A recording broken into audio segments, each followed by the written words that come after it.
Shri VPP Mustafa, CPM എങ്ങനെയാണ് K സുധാകരന്റെ president സ്ഥാനത്തേക്കുള്ള മടങ്ങി വരവിനെ കാണുന്നത്? ആരെതിർത്താലും ഞാൻ പ്രസിഡന്റ് ആകും എന്നാണ് അദ്ദേഹം പറഞ്ഞത്. എതിർക്കുന്നത് മറ്റു പാർട്ടിയിൽ നിന്നുള്ള എതിർപ്പല്ലല്ലോ സ്വാഭാവികമായും അദ്ദേഹം പറഞ്ഞിട്ടുണ്ടാവുക.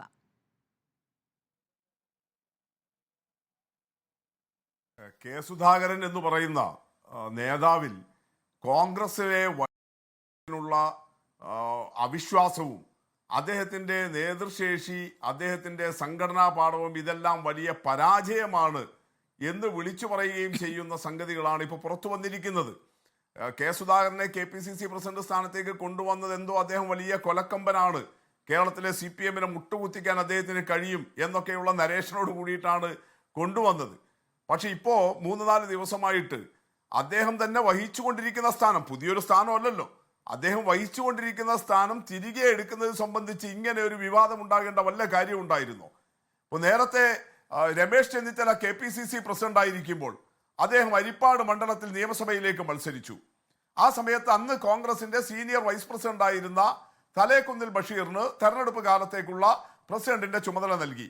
വോട്ടിംഗ് കഴിഞ്ഞ് അടുത്ത ദിവസം, വോട്ടെണ്ണുന്നവരെയൊന്നും കാത്തുന്നില്ല, വോട്ടിംഗ് കഴിഞ്ഞ് അടുത്ത ദിവസം രമേശ് ചെന്നിത്തല തിരികെ തിരുവനന്തപുരത്തെത്തി ചുമതല ഏറ്റെടുത്തു.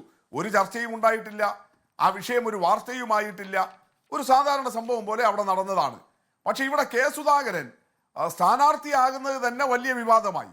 അദ്ദേഹം പറയുന്നു ഞാൻ മത്സരിക്കാനില്ല, പക്ഷെ അദ്ദേഹത്തെ നിർബന്ധിപ്പിച്ച് മത്സരിപ്പിച്ചു. ആ മത്സരിപ്പിച്ചയാൾ മത്സരത്തിന് പോയപ്പോൾ KPCC പ്രസിഡന്റിന്റെ ചുമതല മാറ്റിക്കൊടുക്കുന്നു.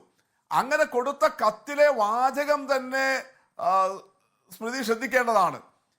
AICCയുടെ കത്തിൽ പറയുന്നത് during the entire time of the period of the election period എന്നാണ്, ഇലക്ഷൻ പ്രോസസ് എന്നാണ്, ഈ തെരഞ്ഞെടുപ്പ് പ്രക്രിയ മുഴുവൻ നടക്കുന്ന കാലയളവിലേക്ക് എന്നാണ്.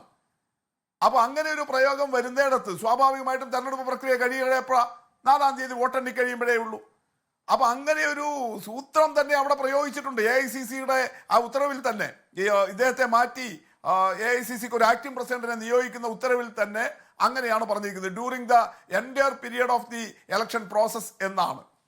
അപ്പോ ആ കെണി വെച്ച് തുടങ്ങിയിട്ടുള്ള ഈ പ്രവർത്തനം, അദ്ദേഹത്തെ സ്ഥാനാർത്ഥിയാക്കി, അദ്ദേഹത്തെ അതിന്റെ പേരിൽ ആക്ടിംഗ് പ്രസിഡന്റ് സ്ഥാനം, അദ്ദേഹത്തെ പ്രസിഡന്റ് സ്ഥാനത്ത് നിന്ന് മാറ്റുന്നു, അതിന് ഇറക്കിയ ഉത്തരവിലെ വാചകം, ഇപ്പോ ആ പ്രസിഡന്റ് ചുമതല അദ്ദേഹത്തെ തിരികെ ഏൽപ്പിക്കുന്നതിന് എടുത്തിട്ടുള്ള നാടകം, ഇതെല്ലാം കാണിക്കുന്നത് കെ സുധാകരൻ എന്ന നേതാവിൽ കോൺഗ്രസിലെ പല വിഭാഗങ്ങൾക്കുമുള്ള അവിശ്വാസമാണ്.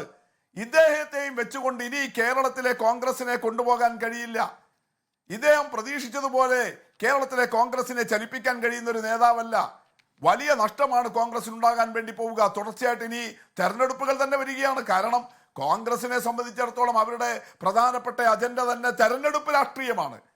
2025 തദ്ദേശ സ്വയംഭരണ സ്ഥാപന തെരഞ്ഞെടുപ്പ്, 26 ആദ്യത്തിൽ വീണ്ടും നിയമസഭാ തെരഞ്ഞെടുപ്പ്. സ്വാഭാവികമായിട്ടും ഇടവേളകളില്ലാതെ ഈ തെരഞ്ഞെടുപ്പ് പ്രക്രിയകളിലേക്ക് ഉൾപ്പെടെ പോകുമ്പോൾ ഈ സുധാകരനെ പോലെ ഒരാളെ വെച്ചുകൊണ്ട് ഇനി മുന്നോട്ട് പോകാൻ വേണ്ടി കഴിയില്ല. കേരളത്തിലെ കോൺഗ്രസ് സംഘടന ദുർബലമാവുകയാണ്. ഇത് ബോധ്യപ്പെട്ട അവിശ്വാസമല്ലേ വന്നിരിക്കുന്നത്. അപ്പൊ യഥാർത്ഥത്തിൽ അന്തസ്സുണ്ടെങ്കിൽ, അഭിമാനമുണ്ടെങ്കിൽ, ഈ പറയുന്ന വലിയ ഈ വീരവാദത്തില് എന്തെങ്കിലും സുധാകരന് താല്പര്യമുണ്ടെങ്കിൽ സുധാകരൻ കാണിക്കേണ്ടത് പോടാ പുല്ലേ എന്ന് പറഞ്ഞിട്ട് തന്നെ എതിർക്കുന്ന, തന്നെ അവഗണിക്കുന്ന, തന്റെ നേതൃശേഷിയെയും സംഘടനാ പാടവത്തെയും ഇങ്ങനെ സമൂഹത്തിന് മുന്നിൽ പരസ്യമായി അപമാനിച്ച ആളുകളോട് വേണ്ട എന്ന് പറയാനുള്ള ആർജവമാണ് കാണിക്കേണ്ടത്.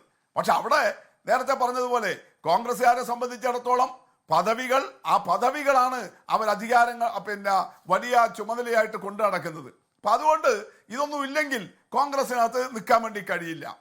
അപ്പോ എന്തെങ്കിലും തരത്തിൽ ഒന്ന് താണുകൊടുത്താൽ തന്നെ ചവിട്ടി താഴ്ത്തും എന്ന് സുധാകരൻ അറിയാം. അതുകൊണ്ടാണ് ഈ സമ്മർദ്ദം, വലിയ സമ്മർദ്ദം ചെലുത്തിയിട്ട് ഇപ്പോ ഹൈക്കമാൻഡ് എന്നൊക്കെ പറയുമ്പോൾ ആ ഹൈക്കമാൻഡ് സുധാകരന്റെ സമ്മർദ്ദങ്ങൾക്ക് മുന്നിൽ ലോ കമാൻഡായി മാറിയിരിക്കുന്നു എന്നല്ലേ നമ്മൾ കാണുന്നത്.